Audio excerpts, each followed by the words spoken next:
A big hello to all again. मैं आदित्य श्रीवास्तव आज लेके आया हूँ आपके पास episode 2 of the diary unknown mystery. So let's begin. Rohan के घर पे उसकी माँ विद्या इंस्पेक्टर राजवत सिंह के साथ बैठी हैं। मिसेस विद्या कहती हैं उसका मर्डर हुआ है, लेकिन कौन करेगा ये सब।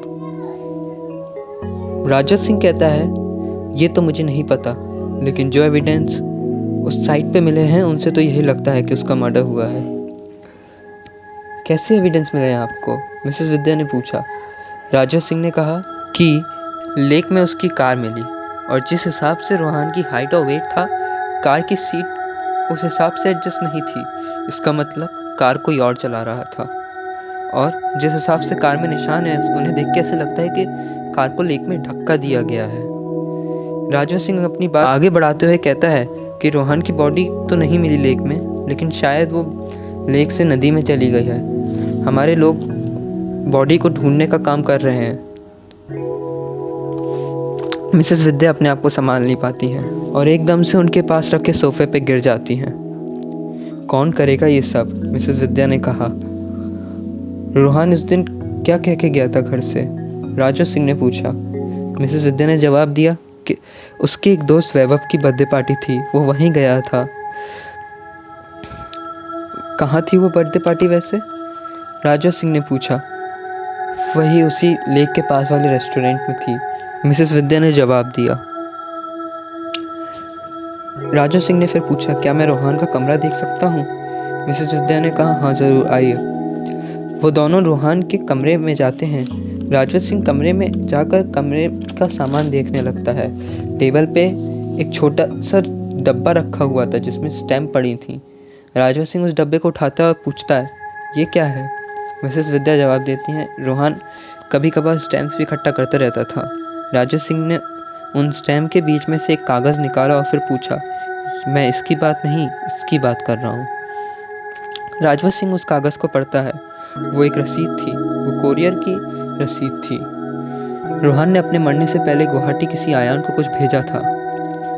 राजवत सिंह से पूछता है, ये आयान कौन है। मिसेस विद्या जवाब देती हैं कि आयान रोहान का पुराना दोस्त है।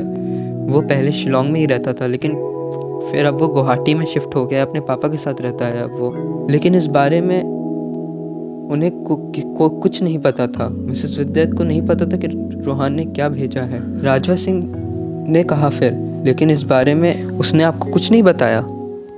मिसेस विद्या ने कहा, नहीं, मुझे इस बारे में उसने कुछ नहीं बताया। राजवत सिंह ने कहा कि इस बार रोहान ने आयान को कोई पत्र वत्र नहीं भेजा है, उसने अपने मरने से पहले उसे कोई बॉक्स भेजा था। फिर मिसेस विद्या कुछ सोचती हैं और फिर कहती हैं, उसके पापा ने उस मरने से पहले उसे एक डायरी दी थी। पिछले कुछ हफ्तों से वो उस डायरी में कुछ लिख भी रहा था। अब वो डायरी उसके सामान में से गायब है। शायद वो डायरी ही उसने आयान को भेजी हो। चलो अब ये बात इस आयान से ही पूछ लेंगे, लेकिन पहले उससे हम वैभव से मिलेंगे, वो अभी स्कूल में ही होगा, राजवत सिंह ने कहा। फिर मिसेस विद्या ने कहा कि मैं भी आपके साथ चलूँगी वहाँ। तो राजवत सिंह ने कहा, ठीक है। वहीं दूसरी ओर स्कूल में वैभव अकेला ग्राउंड में बैठा है। तभी रिया उसके पास आती है और पूछती है, तुम ऐसे अकेले क्यों बैठे हो। वैभव जवाब देता है, कुछ नहीं, बस ऐसे ही। रिया कहती है, रोहान के बारे में सोच रहे हो ना। वैभव कहता है, हाँ, वो मेरी बर्थडे पार्टी में आया और उसके बाद उसने सुसाइड कर ली। रिया कहती है, फिर पता नहीं क्या हुआ होगा उस रात उसके साथ।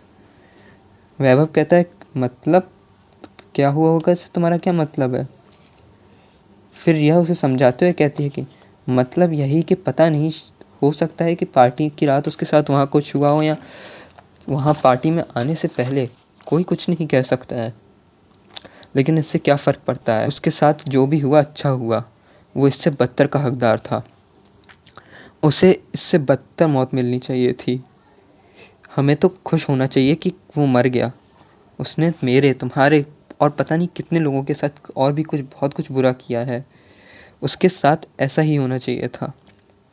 फिर वैभव कहता है, ये तो मुझे बता रही हो या अपने आप को समझा रही हो। तभी प्यून आता है और कहता है, वैभव, तुमसे मिलने रोहान की माँ आई हैं। वैभव मिसेस विद्या के पास जाता है मिसेस विद्या उसको देखते ही खड़ी हो जाती हैं और कहती हैं, आओ वैभव। वैभव मिसेस विद्या को देखते ही पूछता है, क्या हुआ आंटी? वैभव, पुलिस कहती है कि रोहन ने सुसाइड नहीं किया है, उसका मर्डर हुआ है, मिसेस विद्या ने कहा। वैभव ने चौंकते हुए कहा, क्या? हाँ, और वो तुम्हारी बर्थडे पार्टी में आया था, उसके बाद वो गायब है। मिसेस विद्या इतना कह के रुक जाती हैं। वैभव उन्हें समझाते हुए कहता है कि मुझे इस बारे में कुछ नहीं पता आंटी, तुम्हारी और रोहन की बिल्कुल नहीं पटती थी, ये सब जानते हैं, तब भी तुमने उसे उस पार्टी में बुलाया। अगर तुम्हें कुछ भी पता हो उसके बारे में तो प्लीज़ मुझे बता दो। मिसेस विद्या उसे समझाते हुए कहती हैं, आंटी मुझे सच में कुछ नहीं पता है, और रही बात बर्थडे पार्टी में बुलाने की, मैं तो बस अपनी पुरानी दुश्मनियों को भुला के उसकी तरफ दोस्ती का हाथ बढ़ाना चाहता था और कुछ नहीं, वैभव ने कहा। मिसेस विद्या ने फिर कहा कि मैं अपने बेटे के कातिल को जान के ही रहूँगी। मेरा यकीन मानिए, सच में मुझे रोहन के बारे में कुछ नहीं पता है। वैभव ने ये कहा और वहाँ से चला गया। राजवत सिंह मिसेस विद्या के पास आया और पूछा, क्या कुछ पता चला? मिसेस विद्या ने कहा, नहीं, कुछ नहीं पता चला। वहीं गुवाहाटी में आयान अपने घर का गेट खोलता है। गेट पे एक दूध वाला होता है। आयान दूध वाले से दूध लेता है और गेट बंद कर देता है। आयान उस दूध को गैस पे रख देता है और गैस ऑन करके उस डायरी को उठा के उसे फिर से पढ़ना शुरू कर देता है। उस डायरी में आगे लिखा था, ये तो वेहान की बात थी। तो अगले नंबर पे आती है रिया। मेरी लिस्ट में दूसरे नंबर पे रिया है। रिया के पिता एक चोर थे और वो बैंक से चोरी करके भागे थे और आजकल अब वो जेल में है। ये बात सिर्फ रिया के घर वालों को पता थी और मुझे, क्योंकि हम दोनों पड़ोसी जो हैं। स्कूल में मेरा मोबाइल चोरी हो गया तो समय क्लास के आसपास रिया ही थी, तो मुझे लगा कि ज़रूर उसने ही किया होगा। तो रिया के पास गया और उससे बोला, तभी दूध उफनाने लगता है और आयान गैस बंद करता है। वहीं शिलोंग में स्कूल में स्नेहा रिया के पास आती है और कहती है, हेलो रिया, तुम्हें पता है पुलिस वाले सोचते हैं रोहन का मर्डर वैभव ने किया है। रिया उससे जवाब देते हुए कहती है, तो ये तुम्हें कैसे पता है? स्नेहा उससे कहती है कि वैभव और रोहन कैसे दोस्त थे, उनका झगड़ा होता रहता था क्या, एक्सेट्रा एक्सेट्रा, यही सब सवाल वो इंस्पेक्टर पूरे स्कूल में पूछता फिर रहा है। स्नेहा ने जवाब देते हुए कहा, तो जाहिर सी बात है उसे शक है वैभव पे। स्नेहा ने आगे बात जोड़ी। रिया इसके बाद बोलती है कि तुम ये सब आके मुझे क्यों बता रही हो? फिर स्नेहा उसे जवाब देती है और कहती है, पुलिस सोचती है कि रोहन ने वैभव को मारा है, लेकिन मुझे पता है उसे किसने मारा है। फिर रिया उससे पूछती है, किसने मारा है उसे? स्नेहा उसे जवाब देती है और कहती है, तुमने। रिया फिर कहती है, क्या बकवास कर रही हो तुम? फिर स्नेहा कहती है, मैं बकवास नहीं कर रही हूँ, मेरे पास सबूत है।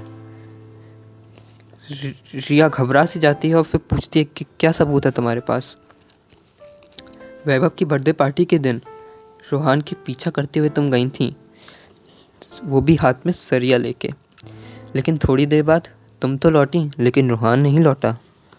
इसका मतलब तो हो सकता है ना? स्नेहा ने कहा। फिर उसके बाद रिया कहती है, क्या बकवास कर रही हो तुम, ऐसा कुछ नहीं है। फिर स्नेहा कहती है, अच्छा मैं बकवास कर रही हूँ तो ठीक है, मैं पुलिस को सबको जाके बता देती हूँ, देखते हैं कौन बकवास कर रहा है। रिया उसे रोकती है और कहती है, रुक जाओ, तुम्हें जो चाहिए वो मिलेगा, लेकिन पुलिस के पास तुम नहीं जाओगी। फिर स्नेहा उसके हाथ में देखते हुए कहती है, ठीक है, वैसे भी तुम्हारा ब्रेसलेट बहुत अच्छा है, ये मुझे दे दो। रिया फिर कहती है, मैं ये तुम्हें नहीं दूंगी। तो स्नेहा कहती है, ठीक है, तो चलिए मैं पुलिस के पास। रिया उसे रोकते हुए कहती है कि रुको रुको, ठीक है, अच्छा ये लो। रिया अपने हाथ से ब्रेसलेट उतारती है और स्नेहा के हाथ में दे देती है। फिर स्नेहा कहती है, ओके, अब मैं किसी को कुछ नहीं बताऊंगी। रिया वहाँ से चली जाती है।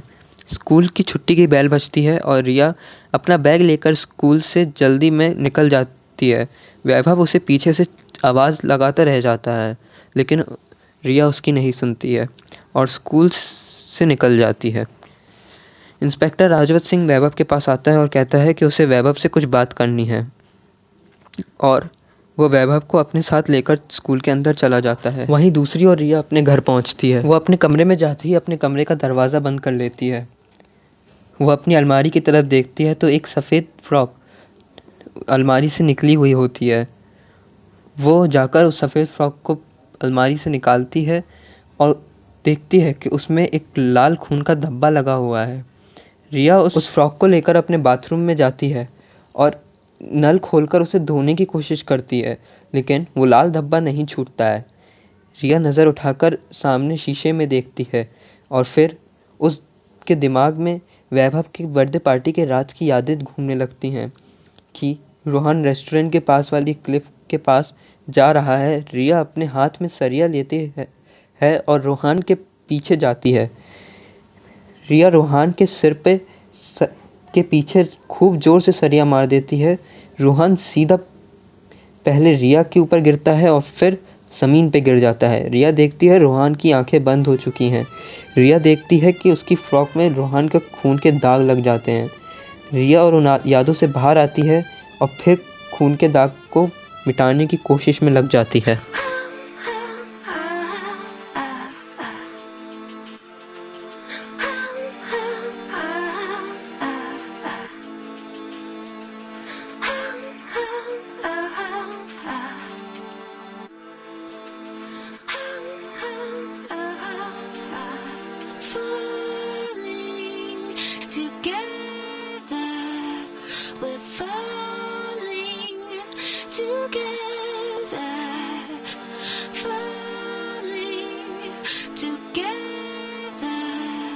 We're falling together. Things will fall together. Things will fall apart. Wish I were operating at the optimum momentum. Things will fall together. Things will fall apart. Gotta keep things operating at the optimum momentum. Things will fall together. Things will fall apart. Wish I were operating at the optimum momentum. Things will fall together. Things will fall apart. Gotta keep things operating at the optimum momentum. When it's so divine, just like magic, when the stars align. Just when I start to trust the unexpected breaks my heart. Things will fall together. Things will fall apart. Wish I were operating at the optimum momentum. Things will fall together. Things will fall apart. Gotta keep things operating at the optimum momentum. At the optimum momentum. Falling together.